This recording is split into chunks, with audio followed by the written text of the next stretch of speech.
How to attract and retain customers. Basic principles for business growth and success. We're going to look at part 2.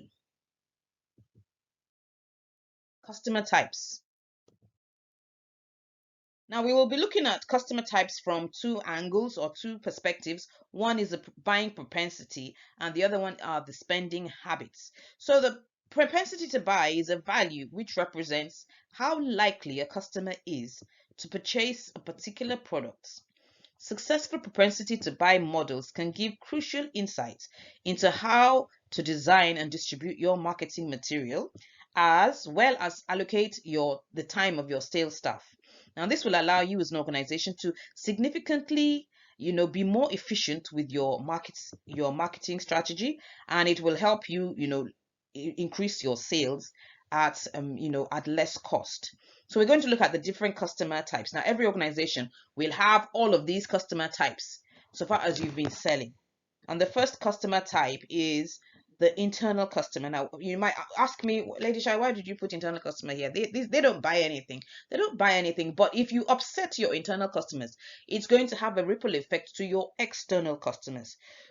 So functions within your organization, like your HR, your accounting, your IT department, your help desk, all of these functions within your organization that have to relate with other employees within your company. You must ensure that they are doing a fantastic job. Why? Because you do not want your employees to be upset. You don't want the customer service people to be upset because they couldn't go on leave when they were supposed to, or they didn't get their pay slips, or they did not go for the training that they were supposed to because HR, made a mistake, or HR is not functioning properly, or HR has a problem. You don't want that happening because you're going to have an angry staff attending to a customer. And if the staff is angry attending to an angry customer, that is a formula for disaster. You do not want that. So it's important that your back office functions and every function within your organization that has internal customers, they get that part of the job right. It's important because it has a ripple effect on your external customers. Now, the next type of customer we're going to look at based on their propensity to buy is your potential customer. Now, this customer's propensity to buy is low. His potential. So there's a possibility that he will buy. This person is seeking a solution to his or her problem. They're still evaluating, they're still doing research, they're still trying to, make sense out of the whole thing. They're not yet sure whether your product or your service is the right fit for them. This looks like a good idea, but will it really meet my need? We've all gone shopping before. Maybe you've gone shopping for a coat or for a dress. You've got a particular thing in mind. You want to buy a dress or you want to buy a coat. You want this dress to be for a formal occasion. So you already have some kind of vague, maybe you're not particular about the color or the design, but it has to be formal. So you've got a picture in your mind, at least an idea of what you want. And so you're looking at different options to see where can I get this formal dress that will make me look nice for this occasion. So that is a potential customer. He's still seeking, he's evaluating, he has not yet decided to buy.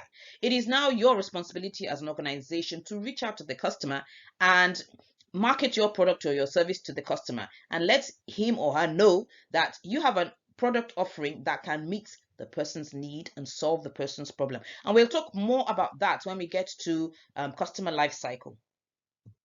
Now, your new customer, you've moved the customer from potential to a new customer. New customers are customers that buy from you for the first time.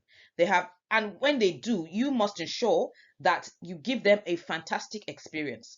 All of us have bought products from an organization or online or from a company or somewhere, and it's been amazing. Oh, you were so happy. The packaging was good. Customer service was good. You placed your order. You got it immediately. There was no waste of time. You're happy. And we've all had experiences when we bought something for the first time and we told ourselves that never again, we are not going to buy from that particular vendor because of the nightmare that we experienced in buying the product. So it's important for you as an organization to ensure that your new customer has a seamless and pleasurable experience when purchasing from you for the first time, because you want to turn that new customer into a returning customer. So if I had such a wonderful experience buying from you for the first time, I'm going to want to buy from you again. So you want to convert your new customer to a returning customer. As the name suggests, a returning customer is a customer that comes again to buy a second time. And you want to move that customer to what? To become a loyal customer. You want the person to now make several purchases on repeat. So you've got Amazon has done something recently. So they've when you buy an item through the website, they ask you whether you want to buy this item every month, so that you don't have to like go to Amazon and look for the item again. You can just order it for the next for the next 12 months. They will supply it to you every month. Now some of us might say, before I put this order on repeat, let me buy it first time and see how it goes, whether the product is okay. If it's okay, then I can come back and then place an order, on a monthly basis. So you want to convert your returning customers to loyal customers. And finally, you want to make your loyal customers ambassadors. These are the customers who will talk about the brand. They are so excited. They've had a wonderful experience and they're going to talk about the brand, how wonderful the brand is, how wonderful the product is, how the customer service is top point, and all of that. You want to convert all your customers to become ambassador customers. So within your organization, within your customers, you can now look and see how many of your customers are ambassadors, how many of your customers are returning, how many new customers do you have on a monthly basis. You can begin to look at the data and separate your customers into all of these segments. Now let's move on. We're going to talk about customer types. This time we're looking at the spending habits. A spending habit is the repeated and sometimes involuntary routine and practice that you have around using money to purchase experiences, services, and things. Now, all of us have a spending habit. Some of us, like me, we are very careful before we spend. We do detailed cost benefits analysis. We will do a return on investment. We will ensure that the value that we are getting is commensurate with the money we spend. That's sometimes a downside of being an accountant, but we will look at everything that we're spending to the last dime to make sure that this what we spent is worth it. At least we try to think that it's worth it, whereas other people don't. They don't put so much attention to what they spend. They get out there, they see something they like, they buy it, and they move on and they forget about it. They don't think twice about it and they move on. Some of us, even after we spend, we come back and we still analyze what we've spent. We look at it and say, am I justified in spending this amount of money on this particular item? So we all have spending habits, and we're going to look at the different kinds of spending habits of individuals, so to say. So we got the first type, and that is you're a bargain hunter. Now, some of us, we are good at looking for bargains. I remember I had one of my in-laws. She was fantastic about looking. She was so good at looking for good bargains. These are customers who are very, very price sensitive. Price is primary for them. Perishables, are not important. So perishable items, consumables, but they are low income earners and they usually make small purchases. So these are people that will not just take a large sum of money and buy something once. Oh no, they're going to take their time. They're going to ask questions. They're going to say, how much is this, the price of this thing? Is it worth what I'm buying? And because they're low income earners, they don't really have that kind of money to throw around. So they are always looking for a good bargain. Can we get two for the price of one? Instead of buying one for £4, buy three for £10. Oh, that's a good bargain. And so these are people that are bargain hunters. They will look for how they can maximize the little income that they have. The next category are the relationship seekers. So these customers are influenced by the brand.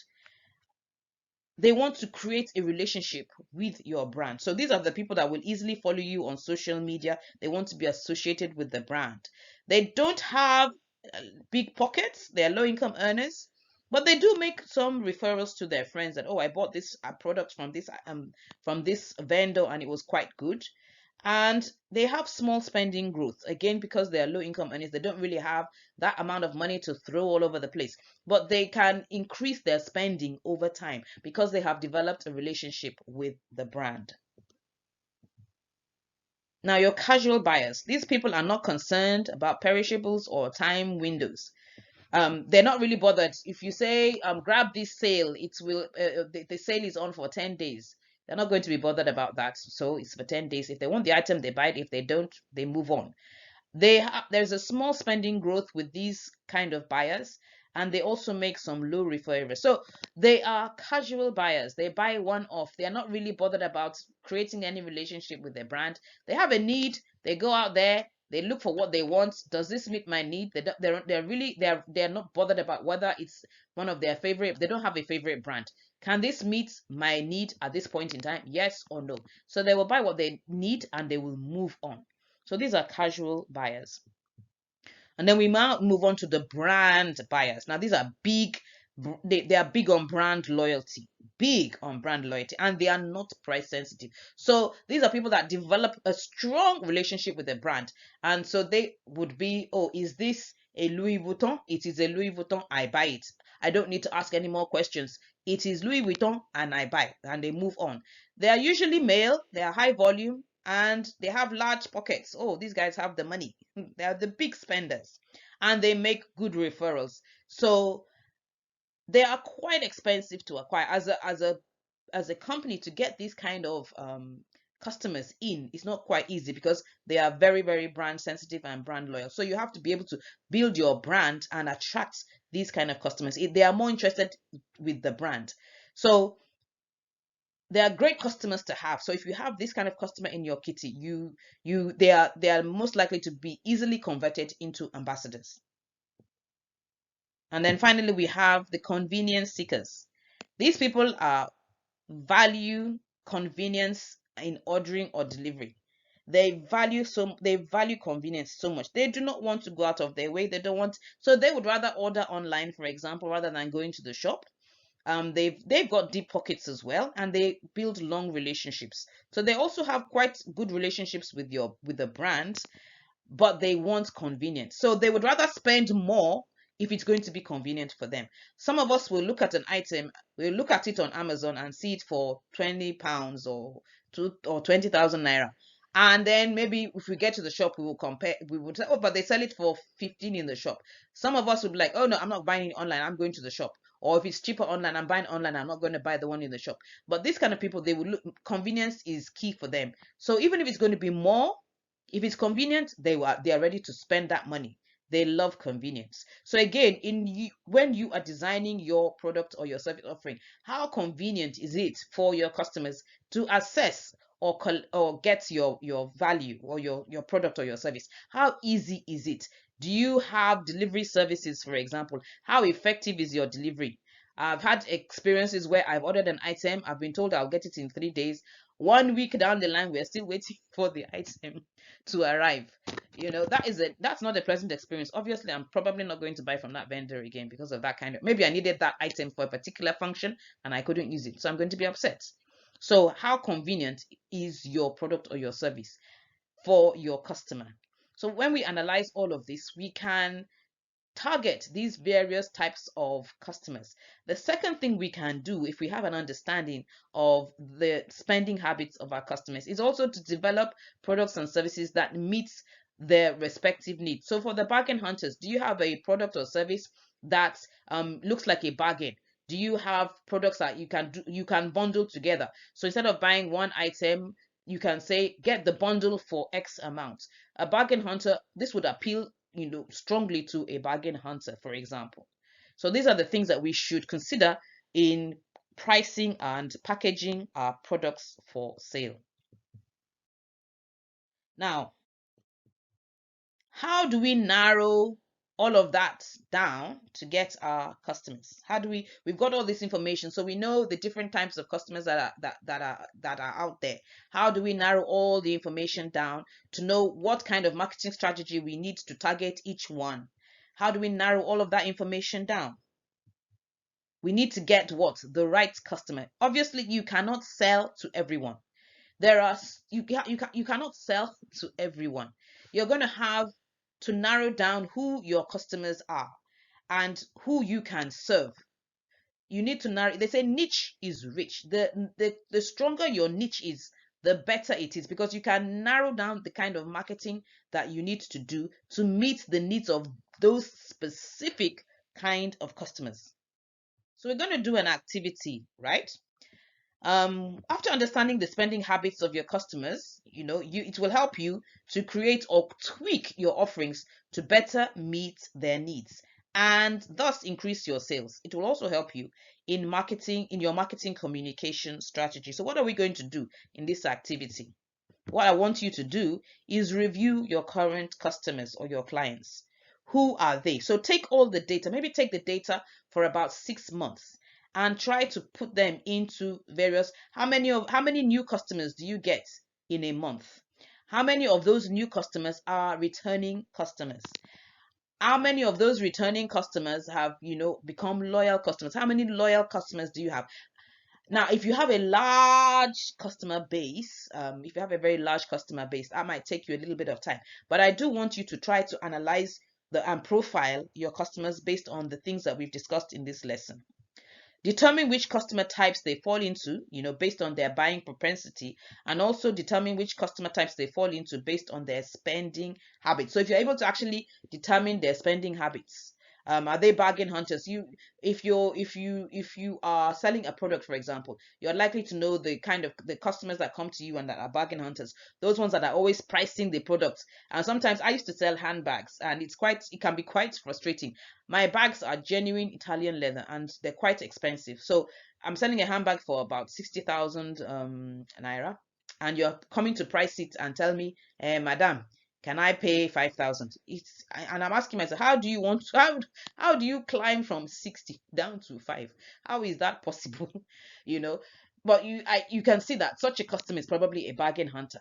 So instead of telling the customer, madam, please, I don't have this a product of 5,000 naira for you to buy at this time. What I could do is rather tell the customer, okay, why don't you if you're buying two, I can give you a discount. That is a bargain, and the person might be happy. Oh, it's a bargain. Let me, go with that. So when we understand where our customers fall into, it will help us create a strategy that will meet everyone's need. And of course, if we meet everyone's need, we will increase our customer base, make more sales, and of course, make more money. So that is the end of this session, and I will see you in part 3.